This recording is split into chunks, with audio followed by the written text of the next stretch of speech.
بسم الله الرحمن الرحيم الحمد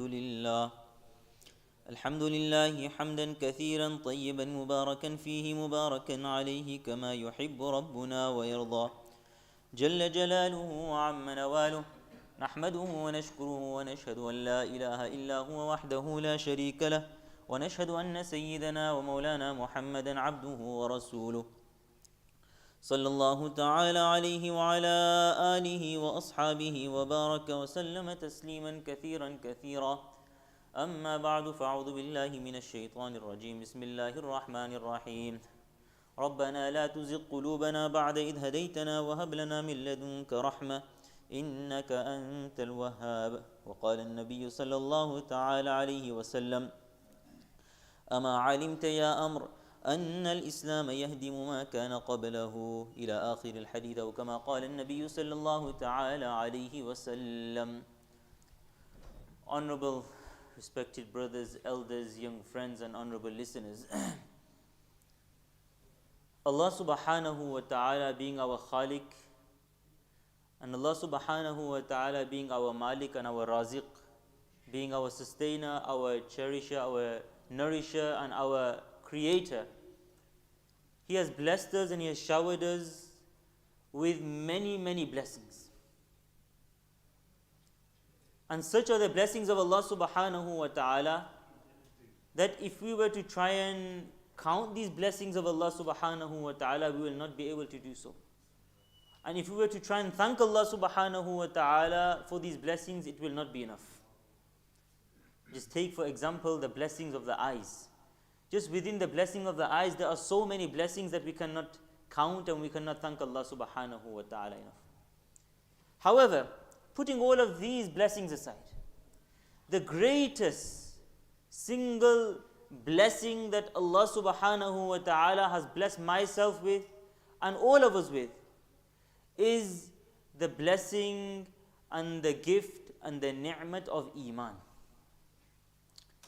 And it is because of this gift and this ni'mat of Imaan that today we know our Allah subhanahu wa ta'ala. It is because of this gift and this ni'mat of Imaan that we take the name of Allah subhanahu wa ta'ala. And it is because of this gift and ni'mat of Imaan that we speak with Allah subhanahu wa ta'ala. When a person is reciting Surah Al-Fatiha, Alhamdulillahi Rabbil Alameen, he's having a conversation with Allah subhanahu wa ta'ala, as we learn from the hadith, that a person recites Alhamdulillahi Rabbil Alameen and Allah ta'ala is responding each time, Hamidani Rabbi, Majjadani Abdi, Wali Abdi Ma Sa'al, that for my servant is whatever he asks for. So this is through the ni'mat of Imaan. Again, through the ni'mat of Imaan and through the gift of Imaan, we came close to Allah subhanahu wa ta'ala.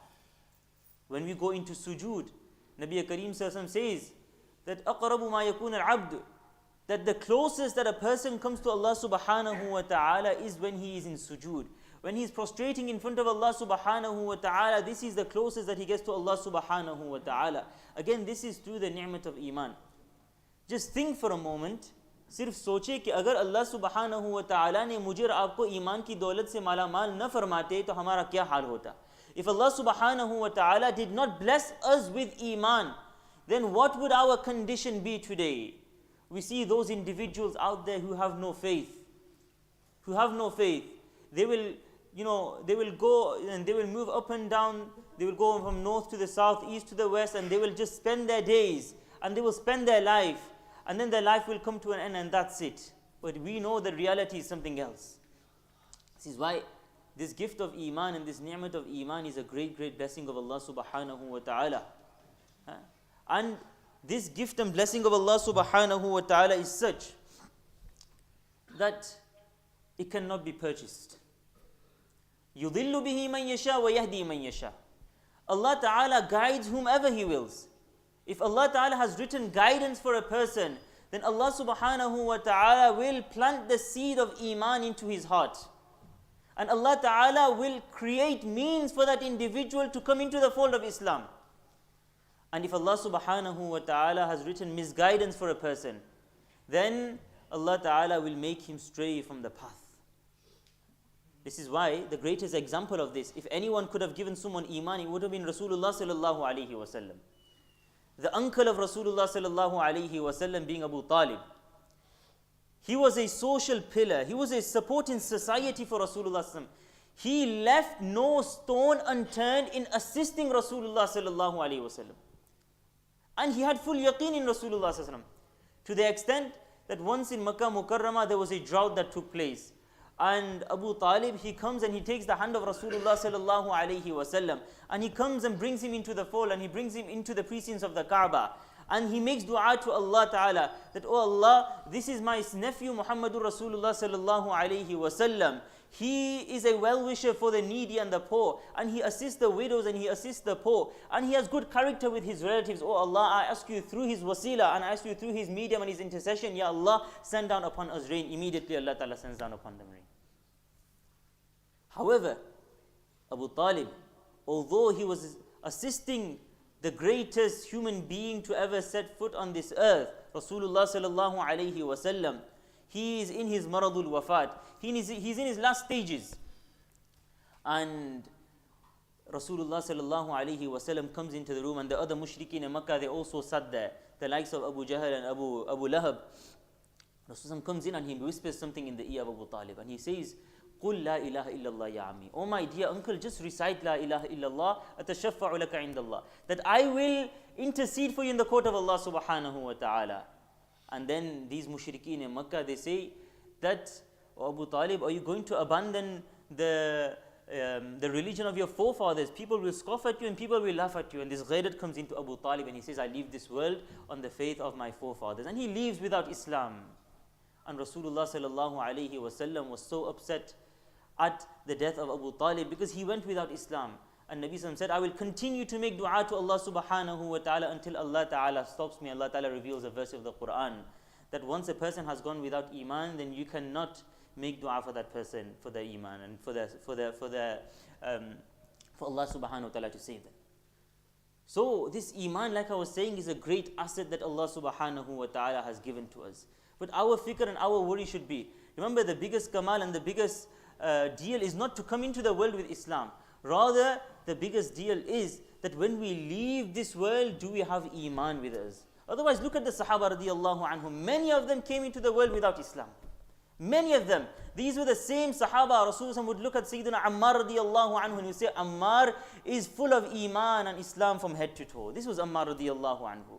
And they give sacrifices, and those before us, they give sacrifices for Iman, and we don't know what challenges are going to come for our Iman. You know, in the time of Fir'aun, I'll give you an example of Iman. In the time of Fir'aun, Fir'aun, he appointed a maid to nurse and to look after his daughter. Now, her duty was, to the general responsibilities in the house. Now, when Rasulullah went on Mi'raj, he passed by a certain place and he could smell this beautiful aroma. So he asked Jibreel, oh Jibreel, is Jannah nearby that I can smell this aroma?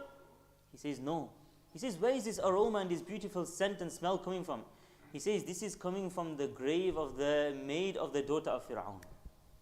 You know, pious individuals, when they pass away from this world, many times from their grave you find a beautiful aroma. So one day, this maid of the daughter of Fir'aun, she was combing the hair of Fir'aun's daughter, and she dropped the comb. And as is our natural reaction, sometimes something happens, something falls, inna lillahi wa inna, bismillah, you pick up something, bismillah. So she picks it up and she says, bismillah.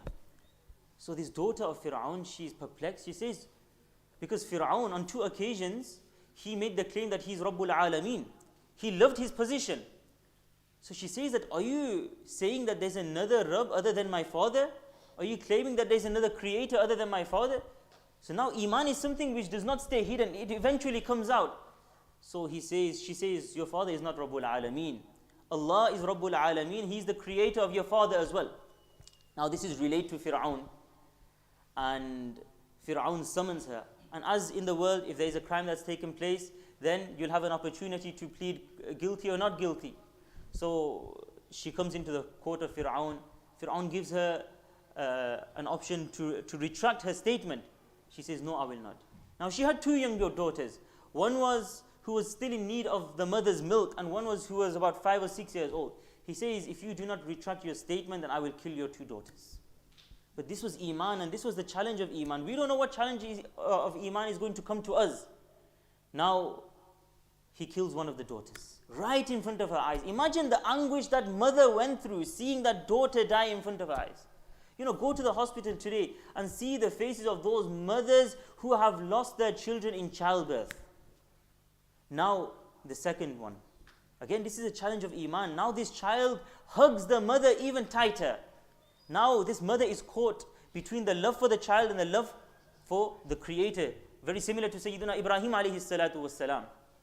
But then Allah Ta'ala gives the ability to this child to speak that, oh my mother, do not worry, my sister is waiting on the other side for us in Jannah. Allahu Akbar. This was the challenge to their Iman. Seeing all of this, the wife of Fir'aun, Asiya radiallahu anha, she is watching this and she is thinking, this concept of La ilaha illallah must be so powerful that this woman has just sacrificed her 2 children for it. And then she also becomes a mu'min. And she starts saying, Ya Rabbal Alameen and La ilaha illallah. And people are saying that Fir'aun out there is killing people because he wants to be called Rabbul Alameen. And here, his own wife is not accepting him to be Rabbul Alameen. So again, this is related to Fir'aun. He calls her in his court. And again, he says, to reconcile, let me call her father as well. He calls the father of Asiya radiallahu anha. And again, he knows the consequences. So he says, I married you off to Rabbul Alameen, and you're still, saying he's not Rabbul Alameen, and you're not believing in him. So she says, oh my dear father, he is not Rabbul Alameen. He is not Rabbul Alameen, he is misguiding people. Now Fir'aun, now she's in the clutches of Fir'aun. Fir'aun calls the butcher. And he says, just like you prepare an animal, and then you flake the skin of that animal, I want you to do the same with her. Allahu Akbar. Now she's in the clutches of Fir'aun. Jibreel alayhi salatu wassalam says to Allah Ta'ala that your devout servant is in the clutches of Fir'aun. Allah Ta'ala says, go to her. Her lips are moving. She's whispering something. What is she saying? Jibreel comes close and she's saying what we recite in our Fajr Salah, Rabbi ibni li indaka baytan fil jannah wa najjini min Fir'aun wa amalihi wa najjini min al-qawmi al-zalimin. That, oh Allah, grant me a house in paradise and save me from the clutches of Fir'aun. And Allah Ta'ala, before she passed away, Allah Ta'ala showed her abode in paradise. This was the challenges of Iman. Remember, Allah Ta'ala guides whom He wills, and Allah Ta'ala misguides whom He wills. Allah Ta'ala has granted us this Iman. Our challenge is, how do we hold on to our Iman? And the reason I'm talking about this today, Alhamdulillah, thumma Alhamdulillah, we have a Shahada which is going to be taking place. We have an individual, what's the name? Yanzu. MashaAllah, he's traveled all the way from 7 hours, Bournemouth. MashaAllah, he has come to join us today. He's going to take his Shahada. In fact, I didn't know, but now I recognize him. I saw him in Ramadan. But in the last 10 days of the month of Ramadan, he spent the majority of the last 10 days of Ramadan in our masjid as well. And he was really impressed by the community, and he was really taken aback by the spirit of the community as well. So I'm going to call him forward, inshallah. I'm just going to ask him to say a few words as well, inshallah, before he does take the Shahada, inshallah. Come forward, inshallah. Just if you can just share, what inspired you to come into Islam, and to, what was the driving factor behind you researching about Islam, and what paved you for the way for you to come into Islam, inshallah, if you can share with us. Assalamu alaikum. Salam. I don't know where to start. First of all, sorry, I don't have a speech in place for such an important day of my life. But it really started out at the first year of university, where I wasn't really a religious person, but I wanted to reconnect with Christianity. So I went to church, read books, listened to podcasts and all. And in the end, it just didn't make sense to me. So not to diss Christianity or anything, but it didn't make sense to me. So then I went up to my flatmates. They're from Pakistan, and they initially taught me. I initially learned what Islam was through them, and they had a set of rules that they had to follow. And I thought, oh, how am I going to do this when there's so many things that Islam had to follow, when you're a follower of Islam, sorry. And then I unconsciously began to question the religion, and I thought, okay, let's look into this a bit more. And then that's when I first met Adam. Again, it was a year later, and I started asking questions to Adam unconsciously, and then I just realized,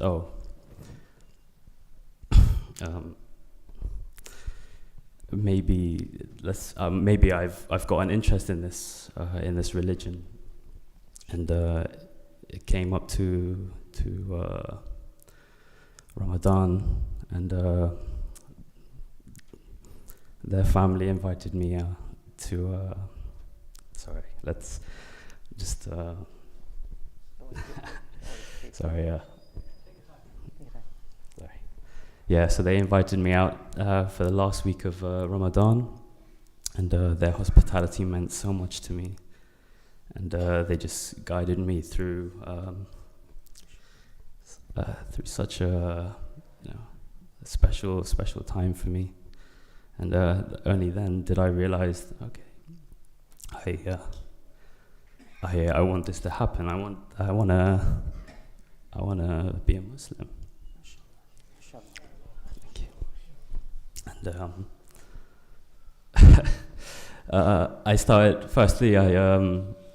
I started Ramadan by myself in my own house, and I got used to it. But then when I came to Adam's house, everything just began to be. Everything was just so easy because of this community, and yeah, sorry. Sorry, let's not go emotional right now. Yeah, so I want to express my sincere gratitude to the Dadaboy family, and for guiding me through this time of my life, a very special time of my life, and yeah, that's it. Thank you. Inshallah, we'll do the Shahada, inshallah. MashaAllah, he's actually been practicing for the past few months as well, MashaAllah.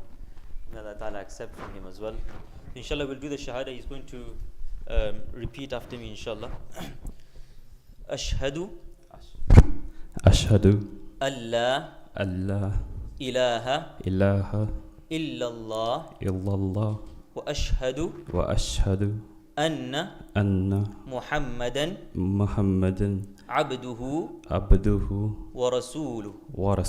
The translation: I bear witness and I testify that there is none worthy of worship except for Allah, and I bear witness and I testify that Muhammad, may peace and blessings be upon him, is his servant and messenger. MashaAllah. Takbir. MashaAllah. MashaAllah. Allah Ta'ala loves you. Allah Ta'ala has guided you to the right path. My advice would be, stay steadfast. Cherish your parents, love your parents, show them the character of Islam, because it's a beautiful path. At the end of the day, it's people like us who have tainted the faith, and may Allah Ta'ala keep you steadfast. May you be a catalyst to attract hundreds and thousands of people towards the faith, and may you be an inspiration to thousands of people out there. Youngsters, mashallah, he's only 21. May you be an inspiration to thousands out there of these youngsters, mashallah, who are looking for direction in their life, inshallah. May you be an inspiration for them, inshallah. Jazakumullah khair, mashallah. Barak to you, mashallah. Inshallah.